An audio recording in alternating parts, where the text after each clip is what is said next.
Jeu sans ballon, Trita, changement de direction, c'est compliqué. Oh, ça passe. Oh, exceptionnel. En déséquilibre, poussé vers l'extérieur. Il réussit à mettre la tête dans le filet du champion olympique Vincent Gérard. Quel coup de maître d'Alexandre Trita.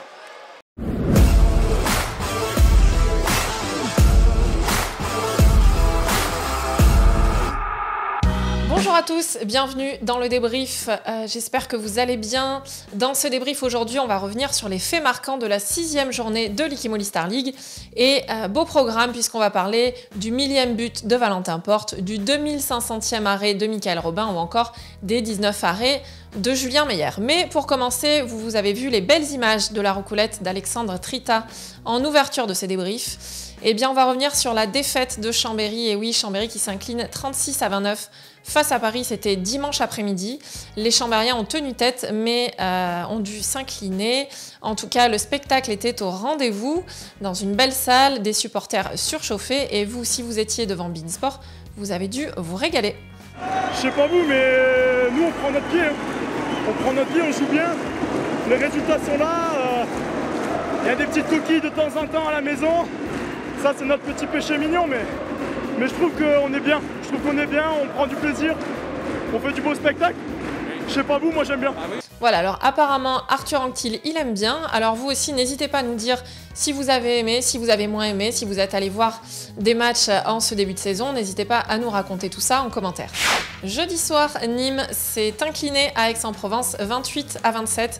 Les Nîmois étaient décimés par les blessures, 7 blessures au total, et ils n'ont pas pu faire mieux même s'ils ont mené à la mi-temps. De quoi être un petit peu déçu, un petit peu dépité même en fin de match. On écoute les réactions de Julien Robichon, le capitaine. C'est compliqué, parce qu'on était venu en moindrie ce soir et on y a mis du cœur à l'image de Lou qui n'avait pas beaucoup de temps de jeu avec nous et qui a fait une défense avancée extraordinaire pendant 40 minutes. Voilà, on n'est pas récompensé ce soir, c'est difficile. J'ai envie de féliciter les mecs parce que vraiment, voilà, on a combattu ce soir. On a vu des vrais Nîmois et voilà, c'est dommage parce qu'on mérite mieux que ça. Jeudi soir, c'était exceptionnel. Il y avait 2 autres matchs au programme. 2 matchs qui concernaient les promus, Nancy et Saran. Et tous les deux étaient menés à la mi-temps, mais finalement, tous les deux se sont imposés. Il y avait de quoi être content parce qu'avec 4 points, les 2 équipes sortent de la zone rouge et ne sont donc plus relégables. Du côté de Saran, un des hommes du match, c'était Vasko Sevaljevic. 10 buts une nouvelle fois face à Istres donc. Ça aurait pu aussi être Matteo Fedwil, le jeune joueur de Saran, qui a inscrit, regardez, ce but improbable.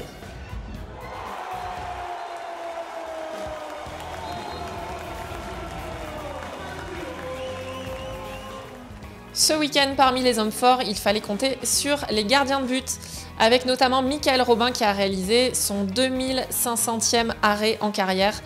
Incroyable, et le gardien de Nantes a bien aidé ses coéquipiers à s'imposer 33-29 à Toulouse. Autre gardien qui s'est illustré, c'est Julien Meyer. Julien Meyer, c'était 19 arrêts avec Chartres qui s'est imposé donc face à Créteil 35-29. Autre joueur qui s'est illustré ce week-end, c'est le capitaine du MHB, Valentin Porte, qui faisait son retour en l'Ikimoli Star League et qui a inscrit pour l'occasion son 1000e but en carrière. Alors ce match, donc victoire de Montpellier 31-26 face à Dunkerque. Ce match malheureusement se jouait sans Samir Belhassen touché au dos, aux grandes dames de Valentin Porte qui lui a fait une petite dédicace en fin de match. On l'écoute.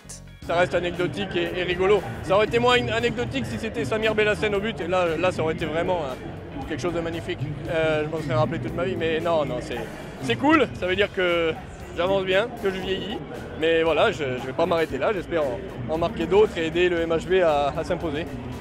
On découvre les résultats complets de cette 6e journée avec le seul match dont on n'a pas encore parlé. C'est le match nul entre Limoges et Saint-Raphaël. Au classement, Paris est donc leader, tout seul en tête devant Aix, 2e, avec 9 points, et Nîmes et Saint-Raphaël, 8 points, sont 3e et 4e. En fin de peloton, on retrouve Toulouse et Dunkerque, 2 points chacun, qui sont donc relégables, mais rien n'est fini. Ça va être chaud bouillant pour le maintien.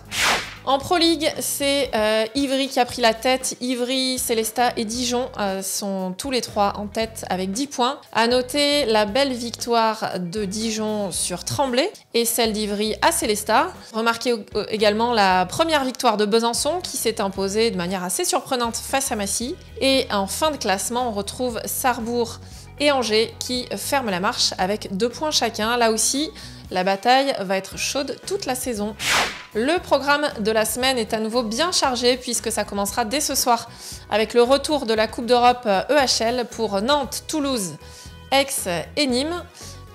Et pour le championnat, ça commencera dès jeudi avec un match entre Cesson et Limoges à suivre à 20 h sur Beansport ou un match entre Chambéry et Istres à suivre sur lnh.fr. Et le choc à ne pas rater, ce sera dimanche à 17 h, le grand match entre Montpellier et Paris. On vous donne rendez-vous donc sur Beansport à 17 h dimanche, soyez présents. Et voilà, c'est tout pour aujourd'hui. Je vous laisse à vos pronos et je vous donne rendez-vous la semaine prochaine pour faire le point sur les résultats et l'actualité du week-end.